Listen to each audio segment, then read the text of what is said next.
All right, let's dive in. I got a lot to go over. Very excited about this. Actually, just got out of a team meeting with our media buying department. Um, just talking about like Facebook strategy in general. So just feeling, a lot around Facebook lately. Yes or no in the chat. Are you currently running meta ads? And I'm going to say Facebook just because I'm used to saying Facebook, but that, Meta is included. So Facebook and Instagram. Yes or no, are you running? All right. We got a mixed bag here occasionally. Mr. Wendell, nice to see you, sir. All right. Definitely mixed bag here. Okay.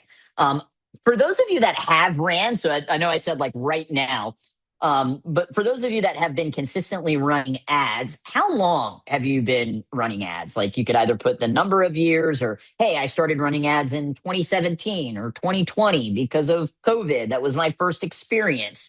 How long? Mr. Leaf, 1 month, 2+ years. Mr. Sweeney, always nice to see you guys. Let me know how long have you been running these ads? A very long time. Many years, not sure, but more than a few. Okay, got it. So some newbies and some people that have been doing it for a while. All right. And this is just going to be helpful. My last question for now, but just kind of understanding where everybody is at with their Facebook ads. How much are you currently spending per month on Facebook ads? How much are you currently spending per month? 500, 1,000, 0, 900, 1,500, 1 to 200, 500. Okay, 15 to 1,700. So I just want you to do some mental math. I want you to think about how much you want to make in your business this year. Maybe that's 300,000. So like top line revenue, right? How much total revenue do you want to bring in? 300,000, 400,000, 500,000, a million if you're a larger school. And then what I want you to do is I want you to take 10% of that. All right. So Ms. Rondeau said a million, 10%, 100 grand. And then the question is, are you spending $100,000 on your marketing? And I don't mean just Facebook ads or Meta ads, just kind of total. But I think for most businesses, when I put that in front of them, are you spending 10% of where you want to be? The answer is more often than not even close. So it's like, no, but not even close to that. And if you look at what the SBA, Small Business Association, recommends. It's 10% of your top line revenue just to grow. That's not even like hyper type of growth. And I think for the majority of martial arts schools, they're not even close to that, right? So if you're at $10,000 a month, you should be spending 1,000. If you're at 20,000, 2,000. And then you can take it a step further. Well, that's where I'm at now. Where do I want to be? Okay. And I think for most businesses in general, they grossly underestimate how much you should be reinvesting back into marketing. And they also do not understand this kind of reality check. I don't believe you guys should position yourself as a martial arts school owner. I think you should position yourself as a marketer, a content creator that happens to sell martial arts services if you truly want to win in today's world, which is much different. I was talking to a dance owner yesterday, and her studio is celebrating 21 years. And we were just talking about like the difference between marketing now and 21 years ago. And it's like, yeah, she was focused on yellow pages 21 years ago. And so some of you that have been in the game for a while, you were too, right? It's just wildly different. And now that we have had over a decade with Meta ads, so many business owners that started advertising in the beginning, in the mid-teens and, pre-COVID, they have these expectations that, well, I used to get these results in 2019 or 2017, and I'm not getting those results anymore. And it's like, well, it's different. The same way that you would no longer, advertise in the yellow pages. All right. So let me go ahead. I'm going to share the screen. We're going to go through this from leads to enrollments, 5 ways to improve your Facebook ad ROI. Thank you for that number. You are welcome. All right. Let me just boom and boom. Just get my setup here, make sure I've got everything where I want it to be. Get my chat. We still got people coming in. 20%. Used to spend $475. All right, cool. Okay, so I want to give you 5 practical steps. If you've ever been on my webinars, these are not like 30,000 view up. Like, I'm going to tell you exactly what you need to do. It's just up to you whether or not you pull the trigger and do it. That is ultimately going to help you increase your Facebook ad ROI, and also just kind of talk about the shift in our industry in turning prospects into students. I think this is a very interesting year. Even comparing it to the previous year, is kind of difficult. And I'm going to talk about, why I believe that is. So our agenda, what's going on in the world, what we're seeing specifically in the martial arts industry, why Facebook ads aren't broken, and I will stand by that, and then the 5 steps towards better ROI. Okay. As always, code of conduct come from a place of curiosity. Kind of Bruce Lee would say, empty the cup. And then also, and I go to so many online trainings and in-person events. I was just in Naples this past week for a 2-day workshop. Like, maybe you've heard it before, but the question is, well, what am I actually implementing? Because knowledge versus implementation are 2 very, very different things. So make sure you execute. Okay. All right. I want to start with this concept of a marketing moat. All right. The reality is today's world wants us to be online, wants us to be alone. And there's good news and bad news to that. The good news is that you all have an opportunity to get in contact with your audience more so than ever before, because I guarantee every single one of you has this thing within arm's reach. It's not in another room. It's literally within arm's reach. You probably even have it face up so you can see one of the notifications that you will probably ignore today. Okay. The bad news is that because everybody's online, and now post-COVID, all businesses are online, is that more than likely you are blending in because you're not doing anything different. So I want you to think of a concept of a moat, right? So your business is your castle and you have a moat around you. What does a moat do? A moat protects your castle. It protects your home. It protects your business from people coming in, but it also kind of keeps you put as well. And I believe one of the big issues of most content and most marketing that is being put out is that it looks like everybody else because you're not doing anything differently. Your moat is ultimately what makes you different. It's not that you are better, because every single one of you on this call thinks you are better than your competitor down the road, whether you want to admit that or not. All right. It's not that you are better. It's that you are different. And I just want you to think about the things that catch your own attention online. How does it catch your attention? It's usually because it's something that is different.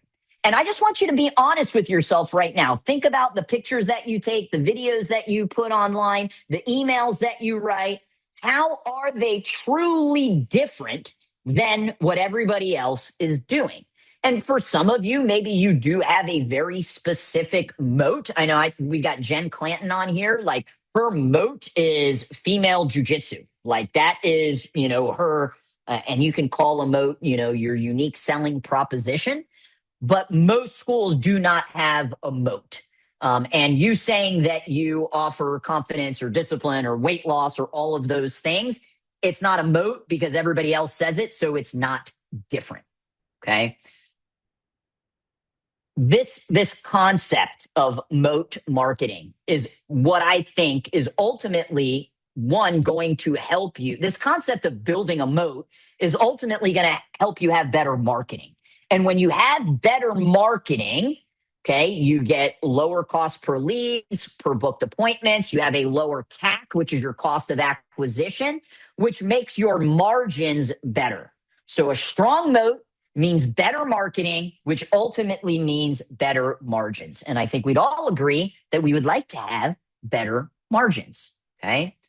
So what's interesting is on average, Americans get 68 notifications a day. I bet at least one of you within the last 12 minutes that we've been on this webinar has gotten a notification on their phone. And there are people out there, this is not me, but that literally get a notification with every single app. So it's not just text messages and phone calls. If they get a Facebook message, they get a notification. If they get somebody to comment on their Facebook photo, they get a notification. Like there's literally, if you have Life 360 because you have teenage drivers, you get a notification every time they leave the house, every time they come back, right? You are being bombarded. You are, which means so are your prospects. And then you have Apple Watches. So people have it set up. I thought that the Apple Watch was going to be so cool because I could be sitting here typing and then I get the text on my phone, but I also have an iMac. So I get the message on my laptop and then my phone dings and now I'm getting 3 freaking notifications. I ended up shutting it off. But there are people literally every single email. And think about all the spam emails you get that are getting notifications on every single one of them. And like when you truly understand that, you understand why marketing has shifted because that wasn't true 5 years ago. And it definitely wasn't true 10 years ago. Okay. And what ends up happening is that people become desensitized to these notifications. Mr. Leaf says, I turn them all off on my personal phone. Yes, let's go. The only notifications I get are text message notifications and phone calls. That's it. So the reality is it's harder right now to win online than it was 5 or 10 years ago because not the majority of businesses weren't online. COVID changed that, right? And it's just wild to think that it was 6 years ago. But if you had a business that wasn't online 6 years ago, you are probably out of business if you didn't get it online. So there was a drastic increase, okay? So because every business is online and every business is starting to understand the power of social media marketing, the question is, how are you going to stand out? And it's not just we're better than the competition. The question is, how are you different? And one of my favorite quotes, write something worth reading or do something worth writing. And you got to ask, what are you doing in your school right now that is something worth writing about? Something that we can online, okay? What we're ultimately seeing in the industry right now, and my very first time I ever spoke in the martial arts industry was at a Market Muscles event back in 2019. And I did it on the customer journey. And it is still true. Every single business, their prospects and their customers go through this journey. There's 6 stages. Awareness, consideration, purchase, onboarding, retention, and advocacy. And what we're seeing right now, because of the popularity of automations, which have been around forever, and AI, and a lot of people are trying to sell you AI when it's really just automations, it's not AI, is that many schools are trying to automate an AI their way through the customer journey because they're like, oh, well, this will be more efficient. But is it more effective? In some cases, it might be. What we have to understand is that business is relationships. And when you develop relationships, your team develops relationships, not the automation or the AI, it ultimately gives you grace when you screw up. And the reality is none of us are perfect. Every single one of our business is going to make a mistake. You have a student with you for a few years, I guarantee you're going to drop the ball somewhere. You're going to forget to say happy birthday. You're going to forget something, okay? And the relationship is ultimately what gives you the grace, all right? And if the relationship is strong enough, they stick it out. And there are absolutely aspects of this prospect and customer journey that you should know and leverage with automation and AI, but it's actually less than what I think most people are trying to do.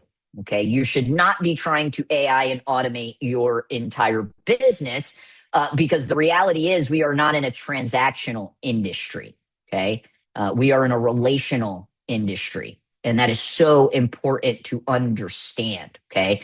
Um, I, I've been super frustrated with Bank of America lately. I've just been having a ton of issues. And I do have some of my operational expense accounts for my companies in there and my personal account. But Bank of America, their interest on their savings account is like, it's not even an interest, it's laughable, right? So when I started really trying to build wealth and got into commercial real estate, one of my mentors, Mike Metzger and Frank Silverman, told me about the importance of developing relationships with small banks because small banks, your money means a lot more to them than like a Bank of America or a Chase or something like that. So I started developing relationships with banks like Seacoast and Climate First. And because of that relationship, I have gotten some really favorable terms, not just with money market accounts, but also with commercial loans and personal loans as well. And when I think about my relationship with Bank of America, and I'm going to put that in quotes, I have been a Bank of America customer since I was 15 years old. Okay. I've had the same freaking personal checking account since I was 15 years old.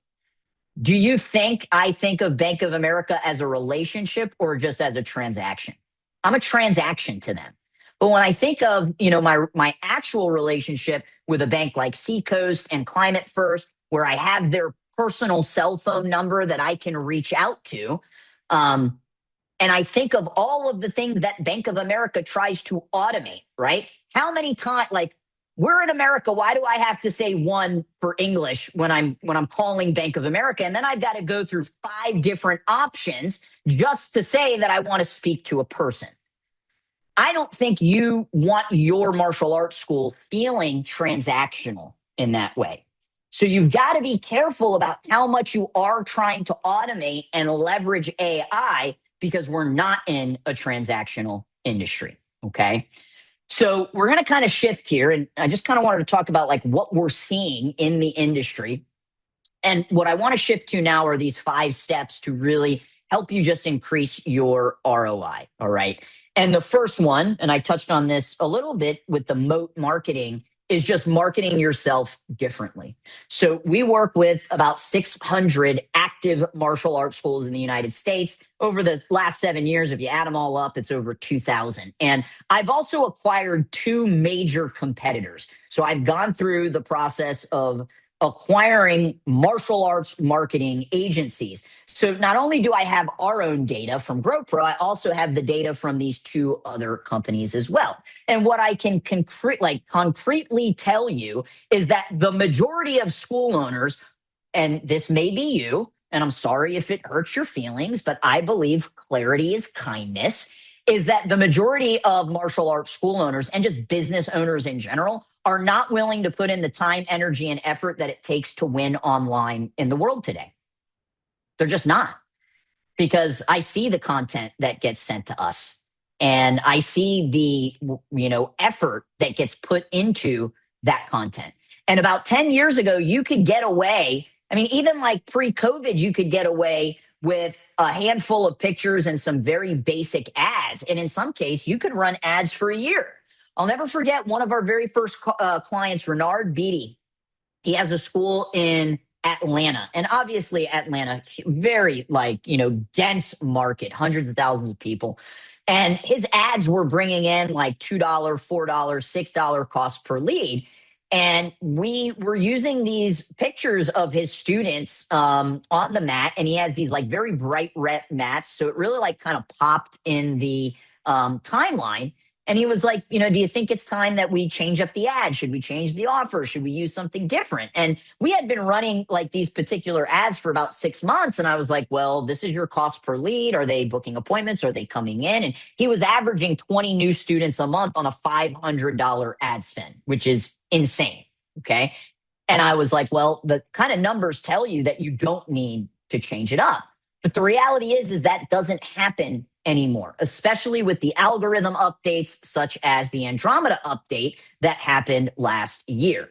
So that's also an example of somebody that is in a market that has a lot of people. And I know some of you, like your market might only be 30,000 people, right? You don't have hundreds and hundreds of thousands of people. And when you think about it, I want you to be honest with yourself. And I think Mr. Mike Sweeney is on. He's one of our top clients with getting us assets. I see Miss Rondeau's on, your partner, Christina. She's really great with getting us assets as well, right? But that is not the norm. That is what I would call the outlier in the clients that we work with. I told you I was on a training with my media buyers beforehand, and we were talking about this new strategy that we're going to be implementing for our clients. And one of our media buyers, our senior media buyers, her name is Madison. And I said, Madison, out of your accounts, what is the percentage of accounts that you would say that clients are consistently giving you new content to work with? And she said it was less than 5%. Less than 5%. Do you understand that if you want to get a new student, that you need to get an appointment to show? And if you need to get an appointment to show, you need to get an appointment to book. And if you need to get an appointment to book, you got to get the lead. And if you need to get the lead, you got to get the click. It starts with the click. Do you deserve the click? It comes down to your content. And I know, like, I have been preaching this for years, and I can have to continue to preach it because we often need to be reminded more than we need to be taught. But what often happens is we have clients like once a quarter, all right, we'll go take a bunch of pictures. They send us 100 of kind of the same types of pictures because no real kind of thought has gone into it. And they're standing at the edge of the mat, and it's like click, click, click, click, click, click, click, click, click.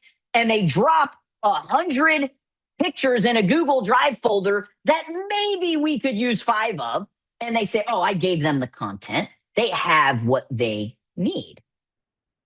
And that's just the reality. Like, this is what we see over and over and over again. And this is why your mindset has to shift, that you are not a martial arts school owner. You are a marketer. You are a marketer. If you owned an accounting service, I would tell you, you are a marketer of accounting services. It's the same thing in your martial arts school. And the ones that win look at themselves that way. Chris, I didn't want to be a marketer. Well, then you shouldn't have started a business. You should have just stayed as the instructor of your instructor school, because that's what it takes to win online. Okay. I think my rant is over, at least for this portion. Okay. So I want to kind of switch it up. I love you too, Jen. I want to kind of switch it up and talk a little bit about videos, okay? Because they will produce a higher quality prospect for you. When somebody watches your video, they have more time on brand. It's different than just watching a picture, right? It's like, oh, I'm watching this video. I'm spending more time on it. And the question is how much time are you spending on ideating the videos and filming the videos consistently? And the reality is that the majority of schools just don't do it. Maybe they do it once, right? We get clients that in the onboarding, they're like, yeah, I'm going to do everything that you need me to do. And they do, they get us everything. And it's like, okay, that's great. But that's going to last a month, maybe 2.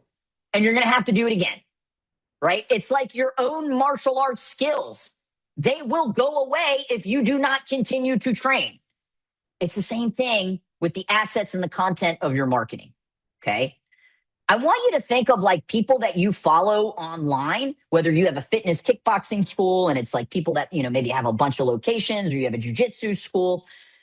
You're probably friends with them on Facebook. And they are more than likely constantly like people that have built, you know, like mini empires around, you know, what we do. I would pretty much guarantee they're constantly posting, and you're not. And then you're wondering why you're not winning. So we try to make this as easy as possible for our Grow Pro clients. We have talking head scripts that are written out for every single month. They are located in the Grow Pro Online Academy, Mr. Heffer. And we also give like a video guide and a photo guide with tips on like how to hold your phone and what settings to put your phone on and all of those things. And here's this is what is happening in our world, is that everybody wants the easy way out. I mean, you can blame Uber, you can blame Uber Eats, right? Um, People want instant gratification. And every decision in your business, you're going to spend your time, your energy, and your effort, or you're going to spend your money. And for some reason, we think as business owners, I'm going to delegate my success to some other company. I'm going to delegate my success to this coaching company that I'm hiring, or I'm going to delegate my success to this marketing agency. And they think, oh, I'll just hire an agency and they're just going to grow my business. Like, business success doesn't work that way. And if you do have an agency, it is a partnership. And that partnership is a two-way street. So unless you want the agency to use some like AI generated slop, which is, there's some wild stuff going out right now. I don't know if any of you have seen one of, I'm not going to say the name of the competitor, but they are using 100% AI generated ads, which is completely against the Federal Trade Commission, the FTC, because they're like saying that these AI generated like testimonials are real, and they're not. But if you want, AI generated slop on your own ads, well then, yeah, don't film content, don't shoot pictures.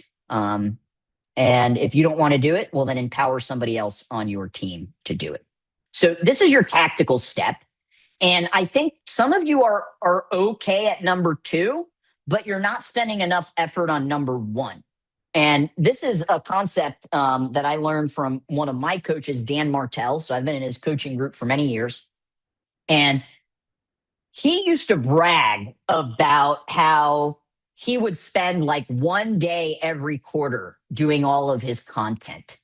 And this was before he exploded. He now has millions and millions of followers. And he said that he realized that he was acting like an amateur. You shouldn't be bragging about the least amount of work that you are doing.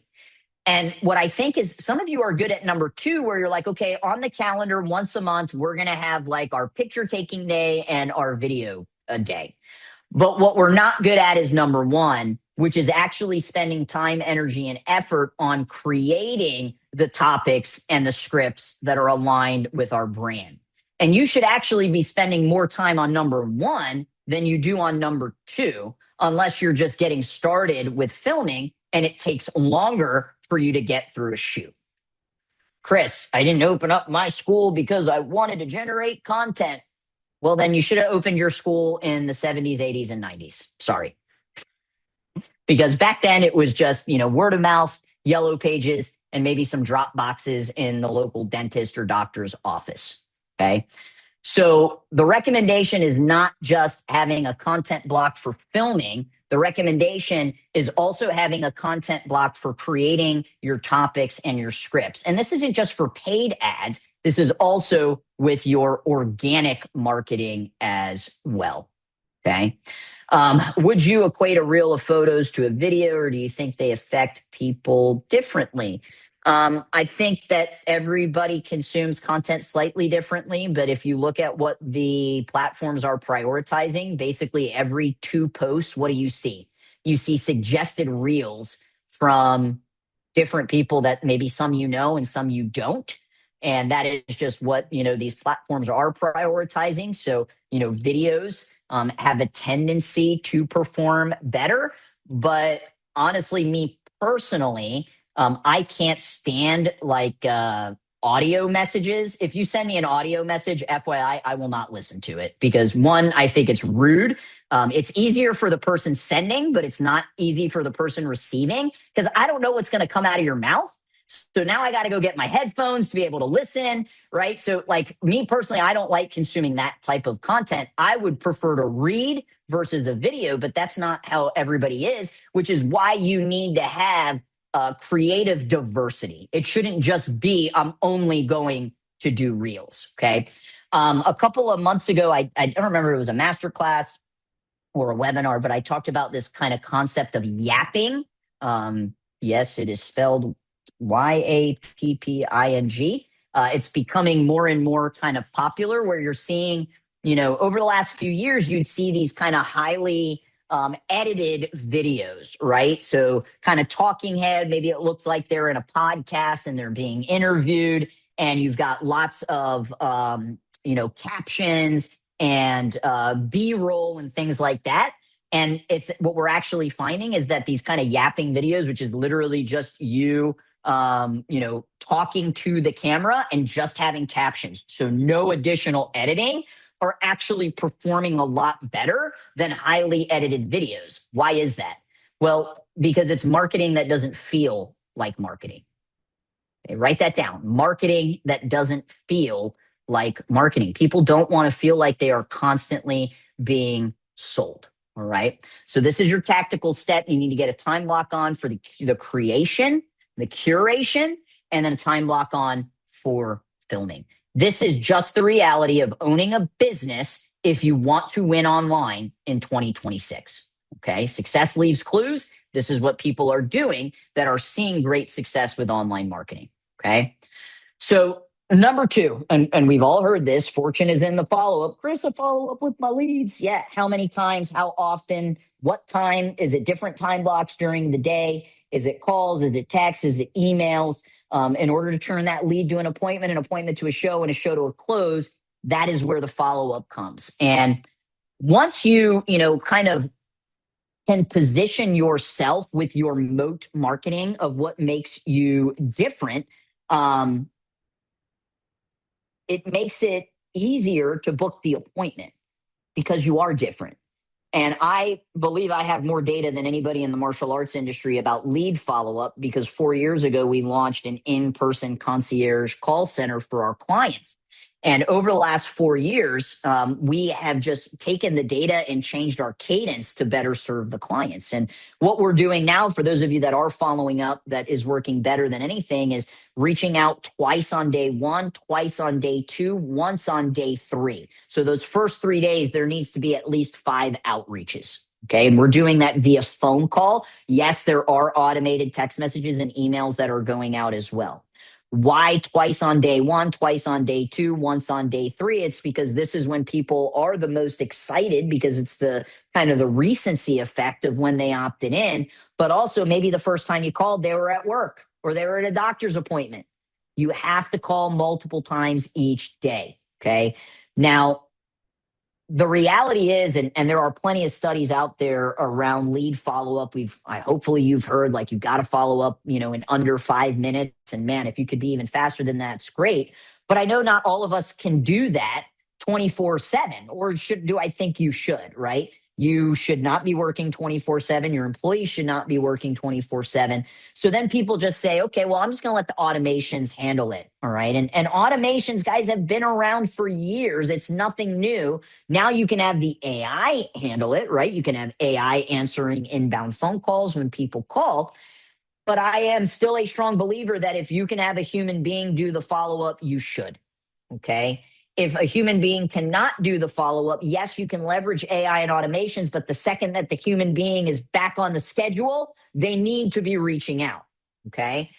And the reason is we're not in a transactional industry. You do not own a transactional business. You own a relational business. Okay. A couple of weeks ago, I know Christina and Jen were at Master Buck was there too. I did an event with Stephen Reinstein and Melody Johnson in St. Pete. And I was talking about the difference between transactional businesses and relational businesses. And I used the example like, hey, if I'm ordering a pizza, ordering food out, things like that, like, I don't mind talking to AI or a robot, but if I'm choosing where, the extracurricular activity is of the most important person in my life, my son, I don't want to talk to AI. I get pissed off having to talk to the robot when I'm calling Bank of America. Pissed off. We all have that, like, speak to a representative voice. Okay. So what was funny about it is Melody, she actually said, you know what? I don't even want to talk to an AI when I'm ordering food. Apparently, like the previous week, she was ordering food for a bunch of kids that she had over the house, and they didn't have a human. And it was like, touch one for this, touch two. And she ended up hanging up and ended up going to a different restaurant. That restaurant literally lost business because she could not talk to a human being. And what's going to happen, you have to understand marketing is cyclical. All of these businesses are going to lean heavy into AI. And then what are people going to want? They're not going to want to talk to the AI. They're going to want to talk to a human. So yes, there are certain areas to automate, but like I said earlier in that customer journey, I feel like too many people are trying to lean too much on automation and AI. And if it's a transactional business, if this is e-com, if we're selling sneakers, okay, but you're not. Okay. Oh yeah, and Mr. John was there as well. All right. So the other thing I want to say is there is an art and a science to the phone call. And because our CRM that we use for our clients, which is high level, which every agency in the world uses, we're just honest about what it is. It is a white label CRM. It has the recording capabilities, and a lot of our clients turn that on. And because of that, we can listen to the client calls. And the truth is, some schools are just really bad on the phone. They just are, because it's a skill that you have to develop. And it's like, yeah, you can have a script, right? But now do you sound too scripted? Are you role playing it? Are you, are you role playing live with your team consistently? And the reality is most schools aren't. I mean, and I've done webinars on the phone script. I've done entire day. You could literally do an entire day workshop just on phone skills. And we've all experienced calling into a company where the customer service was just awful. We've all experienced it. And it's like, you can't just assume that you or your team are great on the phone. Okay.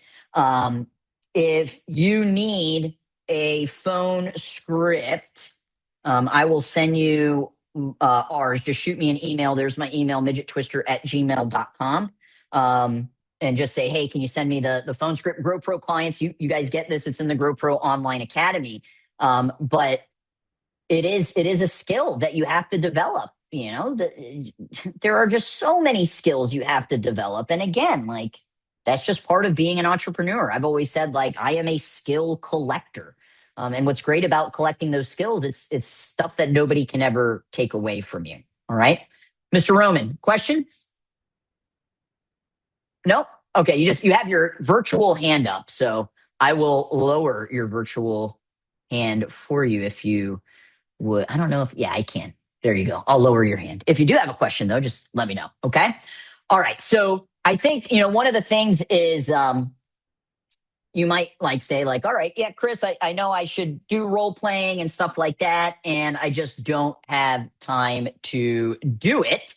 And this is why we developed the AI Dojo role play app. This is actually a phone number that you can call into, and the AI acts as the prospect. Most of us think AI should be acting on our behalf, but imagine if the AI acted like a parent that was interested in your kids program, or an adult that was interested in your adult program. So we built this AI Dojo role play app to be able to train teams on what I consider the 5 most important conversations that happen under your roof, which number 1 is appointment setting. All right, we got to book the appointment. Number 2 is your enrollment process, right? So how you actually enroll them into a program or a trial. Number 3 is renewals. So getting the renewal if you do term agreements. Number 4 are upgrades, right? Every successful business has upgrades, or at least they should. And number 5, cancellations, right? Like, what happens if a client calls in and says they want to cancel? How is your team going to handle those conversations? To me, these are the 5 most important conversations that have to do, I think you could, part of renewals is retention, right? So that kind of relationship building is in there. But we built out this app that, like I said, you can call this phone number, and it is part of our AOS, our AI operating system. I did a webinar on that last month. But we're also offering it as a standalone product for schools to purchase if maybe the AO system is maybe too big for them. And I showcased this back in March at the Maya Jumpstart event in front of about 500 school owners and program directors and instructors, and kind of absolutely like blew their minds. So we have been working on this diligently in the background. And at the end, if it's something you're interested in, we're launching this next week. I will drop the link. But basically, let me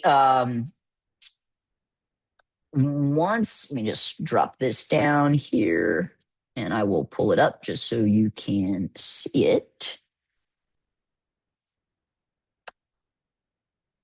Once you call into it, you can determine, hey, do you want to do a call for appointment settings? Do you want to do a call for enrollments? Do you want to do a call for renewals? And then it asks, what level do you want it to be? Do you want it to be easy, medium, or hard? So easy is like no objections. Medium is like 1 to 2. And then hard is more objections. And it has this dashboard here. So you can call in through the browser, or you can actually like call with an actual phone number. And it has the total amount of calls, how many of them were scored, what was the average score, how much time was your team practicing. It has those available scenarios that we talked about. So new adult student inquiry, parent enrolling a child, renewal conference. It has the different difficulties, right? Is it easy, medium, or hard? And then you can see the call history. So you can break it down by your staff, or you could look at all staff and you say, okay, well, this one, they got a 40 on it. Let me take a peek why. And then the AI gives a breakdown of the call summary and then how it ranked them on rapport and greeting. Did they do discovery, right? Are they trying to learn about the person to develop the relationship?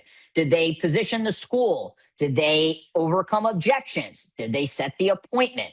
Did they gather information on potential referrals? And it gives them like, this is what you did well. These are the missed opportunities. These are the coaching suggestions. You can listen to the call back as well. And there's a transcription.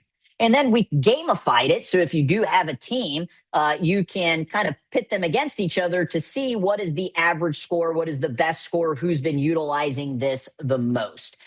So really, really cool. Like I said, you can call into it through a cell phone. You can call through the browser. But I think one of the big kind of struggles that a lot of schools have is just the kind of time aspect that role playing takes. Now, should this completely replace in-person live role playing? No.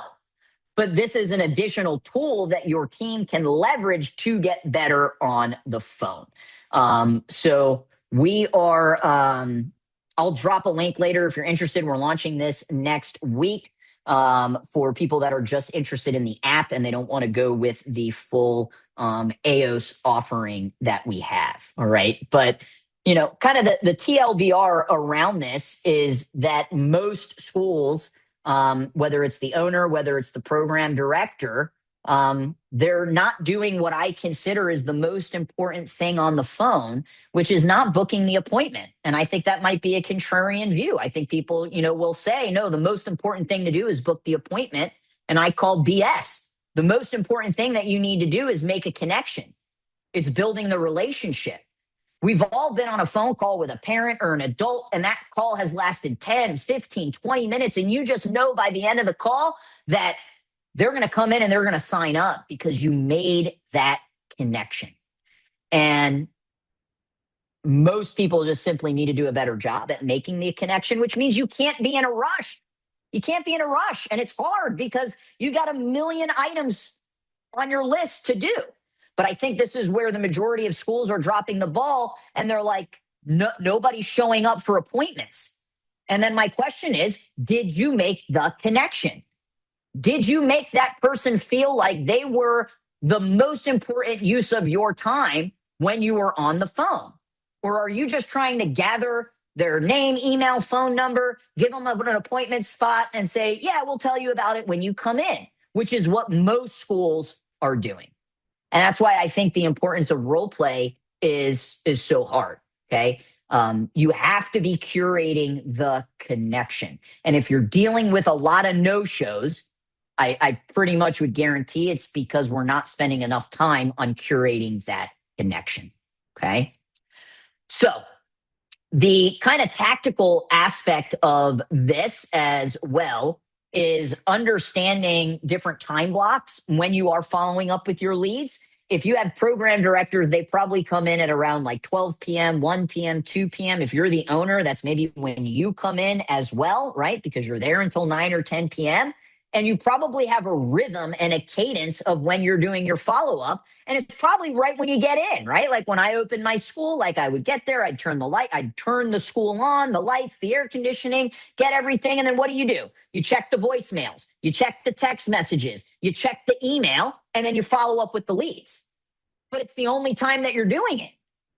Not everybody is available on your cadence. So do you have like an earlier in the day cadence and a later in the day cadence? And that's why it's so important to have those two different time blocks where you are calling people. So this is a tactical thing that you can implement into the calendar is like, okay, we're going to call leads from 1 to 2. And then later on, we're going to call leads from 3 to 4 or 4 to 5 or 5 to 6, whenever that is. And I get it. It's prime time. It's tough, but that's when people are out of work.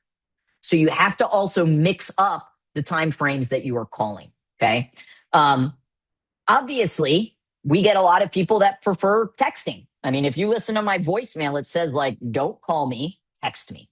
But it says it in a very nice and professional way, right? I would prefer texting. But I think what ends up happening with texting is, yes, there's a lot of power in it because it's like that instant communication back and forth, and it's what a lot of people prefer. But again, you're not spending enough time making the connection, asking close-ended questions to move the conversation forward. All right. It can't just be, and here's the other thing that I see with texting is schools word vomiting. All this, it's like a text that's a freaking essay with all of the information about your school.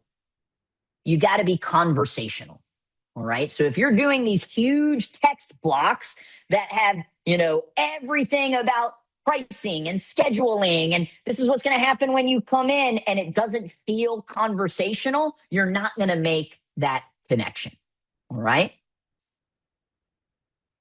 So 7-day-a-week follow-up. One of the things that we recently rolled out in our concierge program about 90 days ago was 7-day-a-week follow-up. And the reason why is because I just remember in my own school, booking appointments, we would actually book a ton of appointments on Saturday because people weren't working. And then we did not attempt to do it on Sunday because that's the rest day, right? So if you are interested, we do have a 7-day-a-week follow-up. It's a standalone program, so you don't even need GrowPro to run your ads to do it. If you're not at least getting like 30 leads a month, I wouldn't necessarily recommend this program. But it's basically like $20 a day, and you have people following up with your leads from 9 to 5 Eastern. All right. So if this is something that maybe feels a little heavy for you, this is an option that you can delegate out. But once 5 p.m. hits, if the phone rings, like you need to make sure you and your team are picking up. You shouldn't just let the automations handle it. Okay. Number 3, and I'm going to pick it up a little bit because we got a lot more. Might go a little over here, but confirmation sequence.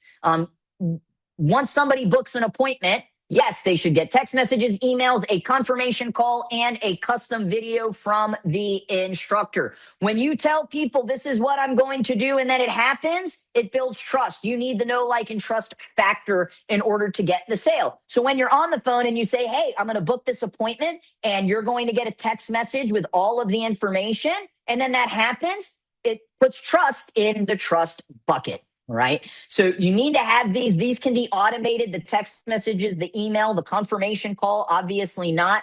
And I do believe a custom video that is sent from whoever is going to be meeting them and doing the intro. It takes a couple of minutes, but it is incredibly impactful. All right. The other thing is the welcome video, the what to expect video. I've been preaching this for years, but once somebody books an appointment, you should send them. It doesn't need to be anything crazy, guys. 60 to 90 seconds on, hey, this is what's going to happen when you show up. These are the things that we're going to do. And it also kind of drops the intimidation factor, especially like, if you're doing like, if it's a woman that's never done fitness kickboxing, like, am I going to get punched in the face? Like, no, you're not going to get punched in the face, not at least on your first class, right? So being able to kind of drop down their guard is also going to help with making sure the appointment shows. Okay, so we have that what to expect video. Thoughts on expending your hours for call center? Yes, sir. It's on our VTO or Vision Traction Organizer. The first kind of step that we wanted to do was 7 days. The reality is when we extend our hours, we also have to extend management to oversee. And if you know anything about scaling a company with mid-management, it kills your margins. So we're trying to figure out a way to keep the price low enough that it's affordable for school owners and also, have, times for West Coast as well. Good question. All right. So you got the what to expect video. In the automations, you need to have social proof, written testimonials, screenshot Google reviews, video testimonials from people that look exactly like the person that is opting in. All right. The day before, the text reminder, I like having one that says, reply yes if you are going to show up. It's just an additional extra little step as well. And then the day of, the custom video. Hey, this is Professor Chris from Gracie Pack. I'm so excited to meet Johnny at our intro at 5 p.m. We're going to have a blast. 20 seconds to film, 20 seconds to send. Sometimes doing the unscalable is a way to scale your business. And if you're having no-show issues, highly recommend doing that, okay? Number 4, retargeting with boosted posts. So this is basically once somebody has opted in, and again, this comes down to your ad spend. Do you have enough ad spend, enough marketing budget to do this? And for many of you, when I ask, are you doing 10%? I know the answer is no. But you have to understand that when people opt in, there's a buying cycle. Every industry has one. Our martial arts industry is not a special snowflake. And one of the best ways to keep you top of mind, besides having email nurture sequences, which we're going to get into next, is retargeting those people that opt in with your moat marketing, the things that make you different. And this is where really that, kind of creativity comes into play. So anybody that's already seen you now, continuing to show them ads that aren't sign up, but that just showcases who you are and what makes you different. And it could be entertaining, it could be educational, but not enough schools are doing this either. And retargeting has been around forever. Boosted posts have been around forever. But what this does is it makes your marketing not look like marketing. And it also showcases the humanity in your company, as well as, I identify with that person. Because maybe they opted into you, but they also opted into your competitor. But now you're doing these retargeting boosted posts, and they're like, you know what? I like that guy. I like that girl. That's where I'm going to go. So it's another way to keep that in mind. Is this built into my account with GrowPro? This was what my media buying meeting was about previously. So yes, we are going to be rolling this out. The biggest problem for us is going to be getting assets from the client. So we are trying to figure out what is going to be the easiest way for us to get that. So yes, this is coming out, Mr. Leaf. All right.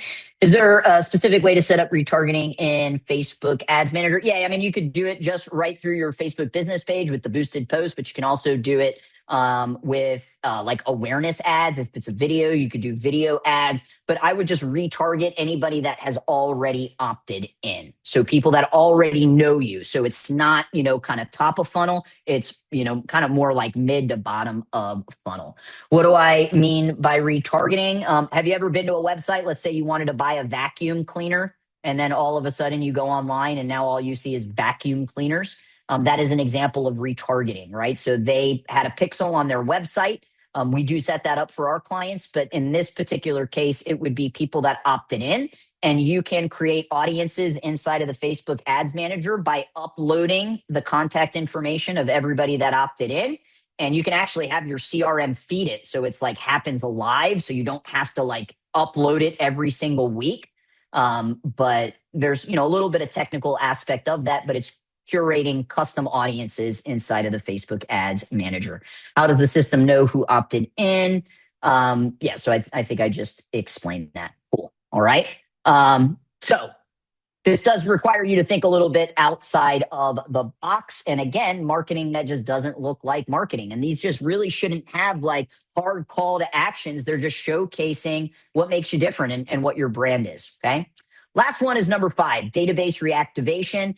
I truly hope that you have nurture sequences. Once somebody opts in, at an absolute minimum, you should have a 21-day nurture sequence, but I would take it even further and do 52 weeks. So it's just an evergreen that provides educational, entertaining tips around, why they should join your martial arts school. And every single one of you are on a bunch of people's different email marketing lists. You probably deleted a ton more than you even looked at today, but it helps you stay top of mind.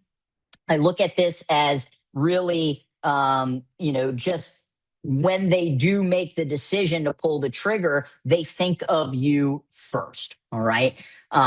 Besides having this evergreen nurture sequence, though, which to me is, marketing 101, is you do need to have these database reactivation campaigns where you're doing pushes. And typically in the martial arts industry, you are going to disguise the repetition of your marketing with the holidays, right? July 4th is coming up.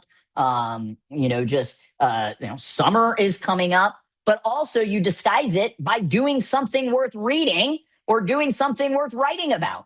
So summer is coming up. I hope you are doing some form of a summer bash, inviting all of your leads to come to your school, right? It is a reason for you to reach out.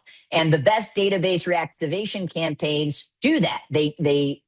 You have a reason to reach out, and now you are leveraging leads that have opted in, but just have not pulled the trigger yet. All right. So whether it's a community event, whether you're doing a buddy week, whether you're doing some form of like board breaking thing, having a reason to reach out and then leveraging the list of people that opted in, but were not ready to buy. All right. This has more to do. And look, once they're in your school, it's kind of out of the agency's hands. All right. Once they're in your school, it comes down to how good is your product and service and how good is your sales system. And where I think, some schools are really struggling is, especially if they do paid trials, they can get a lot of paid trials. But when you look at the conversion of paid trials to actual program enrollment, whether that's them going on to a month-to-month, or if you do term agreements, which is what I recommend, them signing up for a term, I don't think enough schools have really thought long and hard about the customer experience during the trial period and how important that is to be really dialed in to get them from a 4-week trial to a 12-month program. And the reality is paid trials are great because it can actually cover some of the cost of acquisition, but it doesn't pay the rent. And if you don't have a really solid follow-up process while they are in that introductory period. And I really want you to think of moat marketing again. Like, what do you do differently if you offer a 2-week trial versus your competitors that offer a 2-week trial? Is it just they just get 2 weeks of classes? And for most schools, that is the answer. Yeah, they're just getting 2 weeks of classes. Is there some kind of outcome that you can pitch as a part of that trial that would set you apart? Okay. So to recap, we got to be marketing differently. All right. And that comes down to your assets. That comes down to you being different in the first place. You got to make the connection with following up on the phone. If the connection doesn't happen, your show rate is going to drastically drop. You need to have a confirmation sequence. Yes, some of it can be automated, but some of it requires a little sweat equity. All right. Retargeting with boosted posts. This is really great for not just, you can use this content in your organic marketing, but also putting, ad spend behind it. I would aim to have about a $200 budget for your retargeting ads and then leveraging database reactivation campaigns. We are right at 1:00. If you have to hop off, cool. But I do know some of you have some questions here that I want to make sure I answer. Mr. Nick, if you want to go ahead. And then if you were interested in the role play, I got an app launch list. We're only taking 10 school owners at a time because we got to train the AI. So if you are interested, that is the link. You just opt in and it means we are going to reach out to you. first. And again, we're only going to take 10 people. Guys, this is going to be like under $100 a month. So it's incredibly affordable. There has to be a cost behind it because there's token usage that we can't just pay for everybody's tokens. All right. All right, Mr. Nick, go ahead, unmute what you got. And I'll answer some of these other questions here in a second. Chris, you're always awesome. Thank you for taking my question. So I'm on so with Facebook, I run either the images, I run the videos. The videos always do better, but it was also nice to be able to introduce images. So with the images, what I did is when I uploaded to Ads Manager, they give you an option to upload one image, but they have an option to upload 10. So what I did is I put 10 images together with 10 or 5 different variations for a headline, 5 different variations for a primary text. It's all the same kind of demographic and all the same kind of marketing messages, which is like getting really good shape, getting a really good workout. So my question was, do I keep it all 10 in one or do I separate them? Like, I just more of a technical question of how to do that. Yeah, we prefer the separation just because it allows you to directly correlate and it's just easier to visually see which ad is performing. So you can do it that way. But we personally, what we do for our clients is we make them separate ads. Okay, so if I make it separate, do you think I should put up 10 or should I put up like maybe 3 at a time? It depends on what your budget is. But typically if you're around that, 2K. Okay, so usually if we're like at 750 to 1,000, we'll do 5. So if you're doubling that, up to 10 would be okay. It just means you have images to curate. And like 5 separate videos. No, I'd probably do 5 and 5. 5 videos, 5 images. Yeah. Got it. And then approximately how long do you run them for? Because you were saying before like a month to like 2 months, depending upon what you see. It depends on how well they're performing, Yeah, makes sense. I would say, like year over year, I think right now we're at about an average $16 cost per lead across the board for 600 clients. So I would use that as the, kind of metric, but it's skewed because like right now, a lot of people are running summer camp. Summer camp leads are dirt cheap. Like they're just a lot cheaper because it's typically a much larger audience. It's like most people are selling summer camp as a camp, not martial arts. So like you could see lead cost drop right now. And also, guys, please don't be this school that says summer is slow, so I'm going to stop my marketing. Like I hope people understand how ass backwards that is. And because your competitors are going to do that, it's actually cheaper for you to advertise during the summer because that's how a lot of martial arts school owners think is summer's slow, so I'm going to stop marketing. It's like, no, you should be doing the exact opposite. Right. Last question, really fast. So as far as the updates and things like that, when you talk to Facebook ads, they're like, oh, just put everything in one campaign. But I have it set up with adults and I have it set up with kids because it's different programs, different marketing, different message. But with that, I was thinking about doing men, women, and youth. Do you think I should separate it or do you think I should do what Facebook's telling me? So you can do one campaign, but it's going to be the ad sets that would be different. So the ad set is going to be the targeting. So, I would, if you have an adult program, if you have a kids program, you would want to separate those because this is going to be parents. This is going to be whoever your target market is. If you have maybe like a women's fitness kickboxing, then I would do a third. Got it. But in that ad set, do you put men and women together in the adult or do you make those 2 different ad sets because the images and the videos are showing men or women separately? It depends on who your target market is, like what are you trying, what are those photos going to look like? Are they predominantly men in the photos? Well, then if that's the reality, then I would do, then you could do both men and women. I just don't, if you want to test it, then you're just going to need to put more ad spend in between each ad set. And then you're going to see which ad set's going to outperform. Perfect. So you're saying, or you could put them together. You think putting them together would be more cost effective? I think in our industry, yes. Okay, great. Thank you so much, Chris. All right.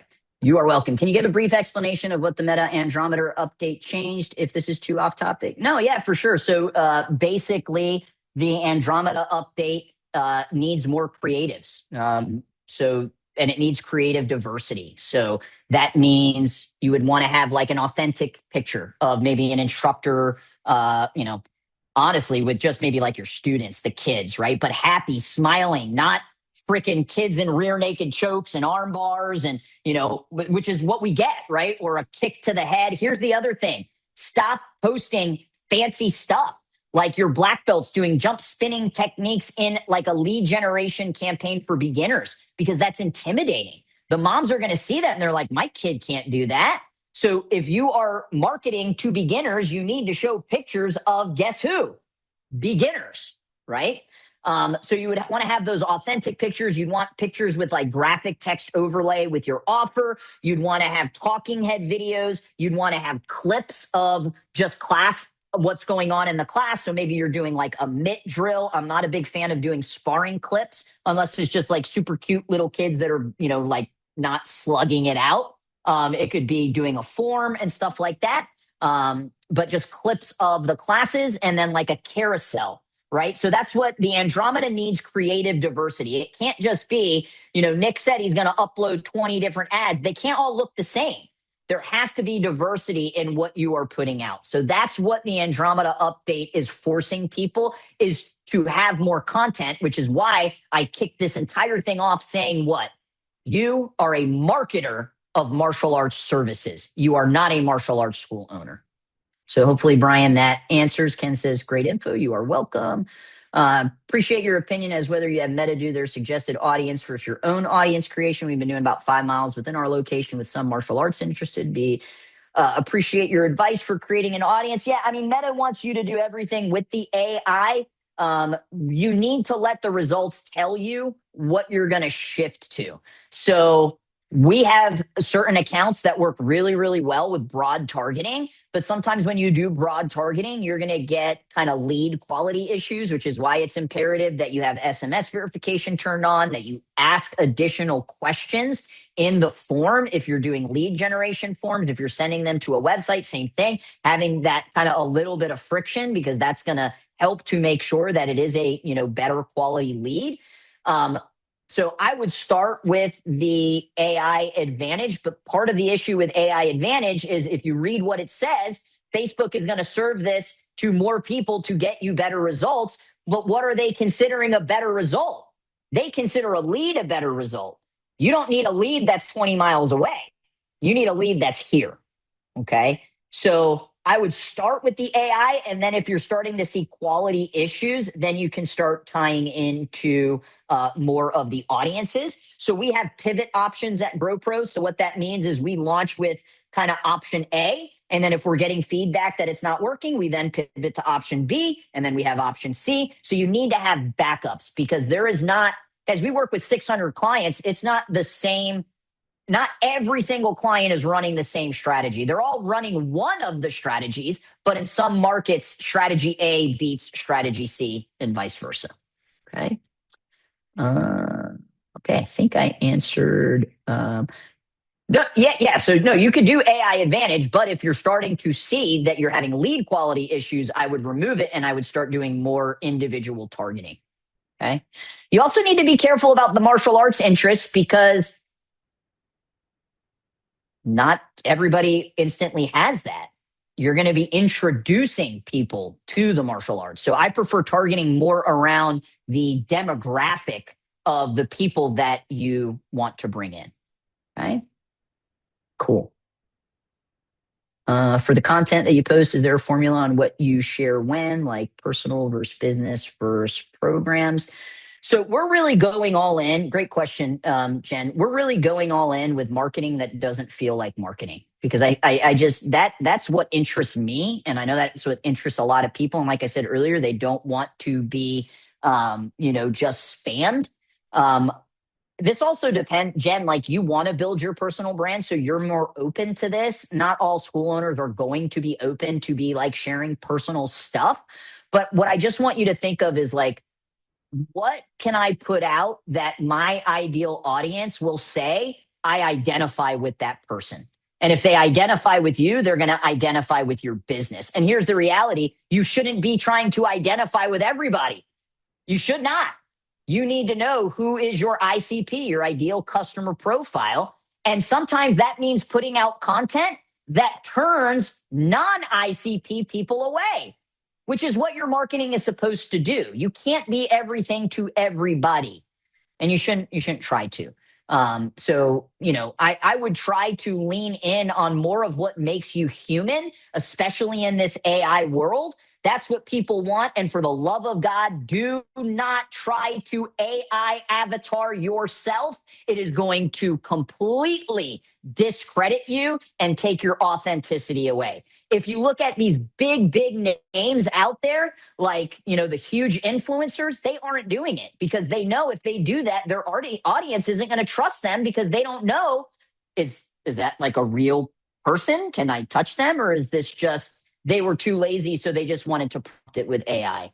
So, I think the only time AI avatars are okay is for like internal business operation videos. Maybe like you have an employee manual and you don't want to sit there and film every single video. You could just copy and paste whatever's in the employee manual and have your AI avatar say it. But that's like internal employee use. I would not use AI avatars representing your own brand. Okay.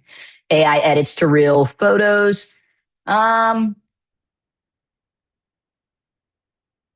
As long as it doesn't look too AI generated, I'd be okay with it. I think there are a lot of people that are really turned off. We have clients that unfortunately do not send us content. And it's like, well, what are we going to do? We can use stock or we can use AI. And we had a client recently that there was some people that commented on like, I would never take myself or my kids to this school. This isn't even real. This isn't you. So, and it's like, well, we had nothing else to work with, which goes back to one, being different, and two, putting out content. All right. Cool.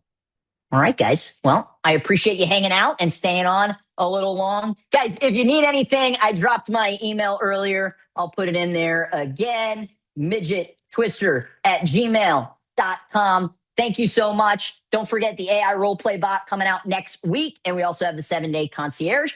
Make it a great day. Holla!